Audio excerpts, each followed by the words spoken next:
नमस्कार बच्चों, आप लोग कैसे होंगे। उम्मीद है कि आप लोग अच्छे होंगे और अपने बोर्ड एग्जाम की तैयारी को काफी बेहतरीन तरीके से कर रहे होंगे। आज हम लोग क्लास 10 का फिजिक्स पढ़ेंगे लोग, जिसका नाम है मानव नेत्र तथा रंग बिरंगा संसार। इसका जो है पार्ट 1 का वीडियो हम लोग बना दिए हैं, जिसमें हम लोग मानव नेत्र के बारे में पढ़े थे लोग, और आज इसी चैप्टर का हम लोग पार्ट 2 पढ़ेंगे लोग, जिसमें हम लोग रंग बिरंगा संसार के बारे में पढ़ेंगे लोग। रंग बिरंगा संसार से भी आपके बिहार बोर्ड के एग्जाम में बहुत सारे क्वेश्चन आते हैं, और इस टॉपिक से जितने भी क्वेश्चन आते हैं बुआ, उन सारे टॉपिक को इस वीडियो में क्या किया गया है, सम्मिलित किया गया है। यदि आप इस वीडियो को पूरा देखते हैं तो आपके बिहार बोर्ड में इस चैप्टर से जो भी क्वेश्चन आएगा, आपका एक भी क्वेश्चन छूटेगा नहीं। तो आते हैं बाबू रंग बिरंगा संसार के सबसे पहले टॉपिक पर। सबसे पहला टॉपिक है हमारा प्रकाश का वर्ण विक्षेपण। अगर कोई पूछे कि बाबू प्रकाश का वर्ण विक्षेपण किसे कहते हैं, तो देखिएगा डेफिनेशन यहां पर लिखा गया है कि जब सूर्य की श्वेत प्रकाश की किरणें किसी प्रिज्म से गुजरती हैं तो 7 रंगों में टूट जाती हैं, यह घटना प्रकाश का वर्ण विक्षेपण कहलाती है। यानी प्रकाश का वर्ण विक्षेपण क्या है कि जब कभी भी सूर्य की प्रकाश की किरणें, जिसको आप लोग श्वेत प्रकाश बोलते हैं, वो किसी प्रिज्म से गुजरती हैं तो वो 7 अलग अलग रंगों में टूट जाती हैं, और यही 7 अलग अलग रंगों में टूटने की घटना क्या कहलाती है, प्रकाश का वर्ण विक्षेपण कहलाती है। और वो 7 रंगों में जो टूटती हैं, जिसको हम लोग विभगोर के नाम से क्या करते हैं बाबू, जानते हैं। इसको आप लोग आसानी से क्या कर सकते हैं, वी से आपका वायलेट होता है, जिसका हिंदी बैगनी होता है, आई से इंडिको होता है, जिसको हिंदी में जामुनी कहते हैं, बी से ब्लू मतलब नीला, जी से ग्रीन यानी हरा जो है, वाई से येलो मतलब पीला हो गया, ओ से ऑरेंज यानी नारंगी, और आर से रेड यानी क्या हो गया, लाल। यानी अगर कोई पूछे कि प्रकाश का वर्ण विक्षेपण क्या है, तो जब कभी श्वेत प्रकाश की किरण किसी प्रिज्म से टकराती है तो वो 7 रंगों में विभाजित हो जाती है। यही 7 रंगों में विभाजित होने की घटना प्रकाश का वर्ण विक्षेपण कहलाती है। और वो 7 रंगों को याद करने का जो ट्रिक होता है वो क्या होता है, विभगोर। अब कुछ प्रिज्म से क्वेश्चन आते हैं, आपसे पूछता है कि प्रिज्म में कितने सतह होते हैं, तो वो देखिएगा प्रिज्म एक 3D फिगर होता है। एक सतह यहां माने, दूसरा ये माने, तीसरा ये माने, चौथा इसको माने, और ये नीचे वाला कितना हो गया, 5। तो आपके प्रिज्म में कुल कितने सतह होते हैं, 5 सतह होते हैं।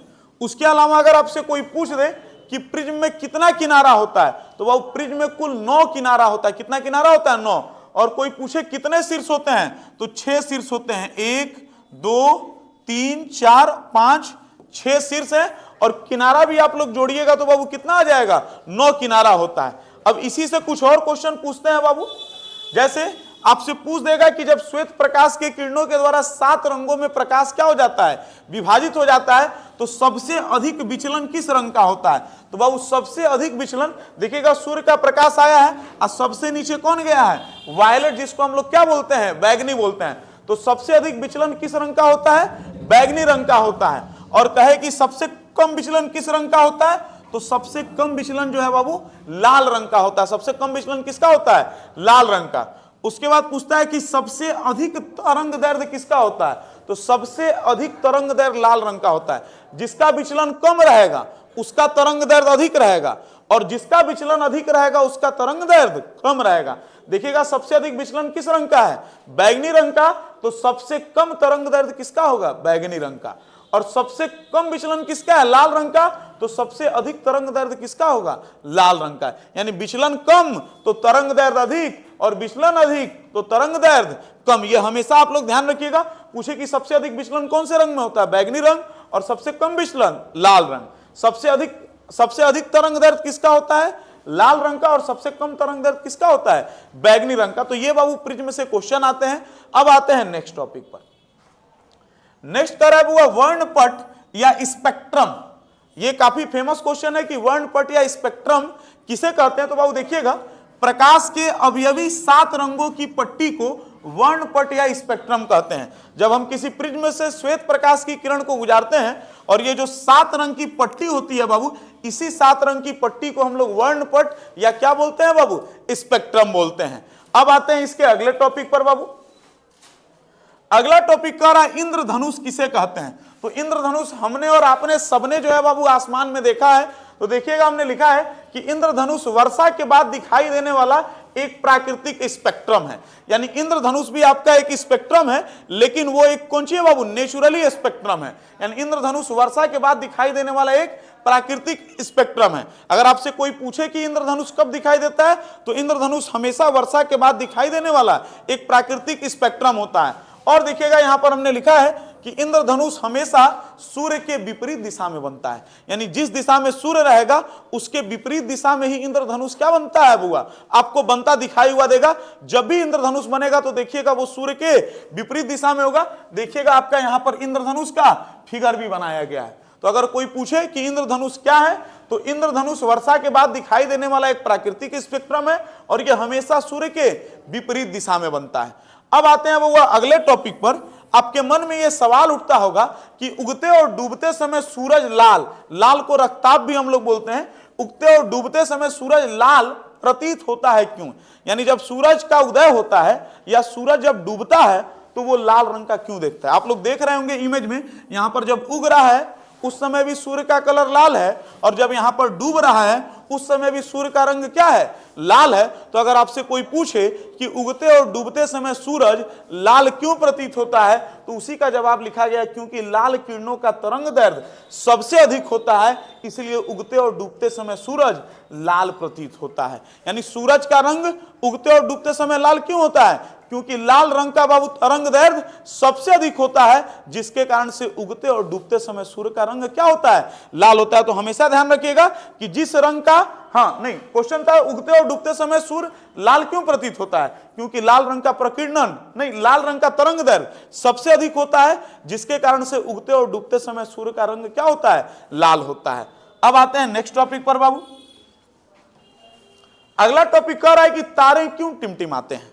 अक्सर आप लोग जो है बाबू तारों को देखते होंगे कि तारा जो है बाबू क्या करता है, टिमटिमाता है। तो आखिर तारे क्यों टिमटिमाते हैं? तो यहां पर क्वेश्चन आंसर लिखा हुआ है, वायुमंडलीय अपवर्तन के कारण तारों से निकलने वाला प्रकाश क्रमिक रूप से घटता एवं बढ़ता रहता है, इसीलिए हमें तारे टिमटिमाते हुए दिखाई देते हैं। यानी तारों से जो निकलने वाला प्रकाश होता है उसमें बार बार वायुमंडलीय अपवर्तन होता है, और वायुमंडलीय अपवर्तन के कारण कभी उसका प्रकाश बढ़ता है और कभी उसका प्रकाश क्या होता है, घटता है। तो बार बार जब प्रकाश घटता बढ़ता है तो इसी के कारण हमको तारे क्या होते हैं, आपको टिमटिमाते हुए दिखाई देते हैं। तो अगर आपसे एक लाइन में अगर कोई आंसर पूछे कि तारे क्यों टिमटिमाते हैं, तो वायुमंडलीय अपवर्तन के कारण तारों से जो निकलने वाला प्रकाश होता है वो कभी घटता है कभी बढ़ता है। यही कारण है कि तारे हमें जो है टिमटिमाते हुए दिखाई पड़ते हैं। क्योंकि तारे जो है वो बहुत दूर भी हैं, तो इसीलिए इसमें वायुमंडलीय अपवर्तन भी बहुत ज्यादा होता है, इसीलिए हमको तारे हमेशा टिमटिमाते हुए दिखाई देते हैं।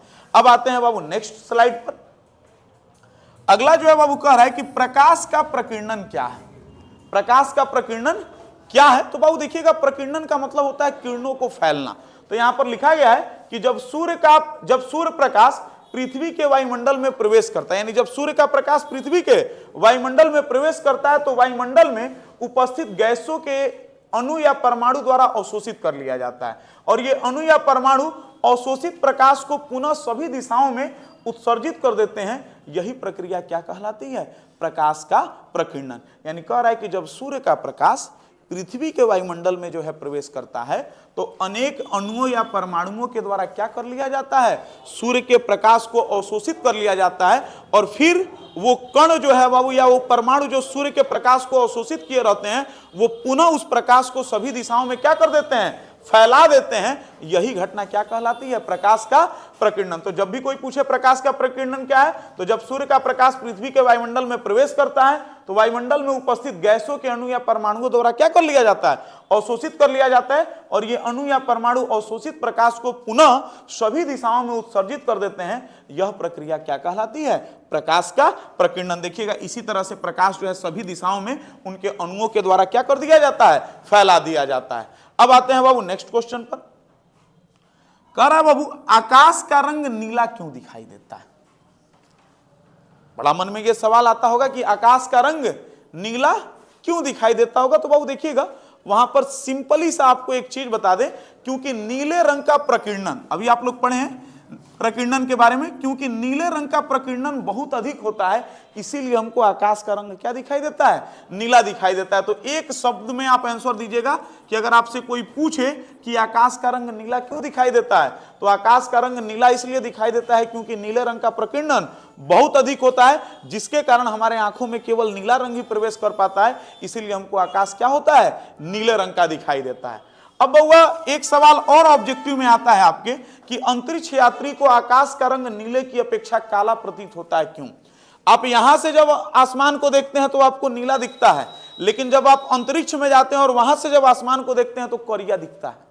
तो आपका मन में सवाल उठेगा कि सर काहे पृथ्वी पर से देखो तो नहीं तो नीला लौकता, जब अंतरिक्ष में जाते हैं तो करिया लौकता। तो बाबू देखिएगा, अंतरिक्ष में वायुमंडल नहीं होता है, अंतरिक्ष में आपका वायुमंडल नहीं होता है। अब जब वायुमंडल नहीं होता है तो वहां पर प्रकाश भी नहीं रहेगा, और जब प्रकाश नहीं रहेगा तो वहां पर प्रकीर्णन की घटना नहीं होती है, और प्रकीर्णन की घटना नहीं होने के कारण जो है बाबू अंतरिक्ष यात्री को आकाश नीले की अपेक्षा क्या दिखाई देता है, काला दिखाई देता है। तो कोई पूछे आकाश का रंग नीला क्यों दिखाई देता है, तो कहिएगा कि नीले रंग का प्रकीर्णन जो है काफी अधिक होता है, इसीलिए हमको आकाश नीले रंग का दिखाई देता है।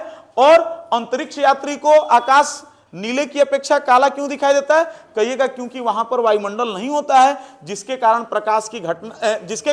प्रकाश का प्रकीर्णन नहीं होता है, इसीलिए अंतरिक्ष यात्री को आकाश नीले की अपेक्षा क्या दिखाई देता है, काले रंग का दिखाई देता है। अब आते हैं वो अगले स्लाइड पर।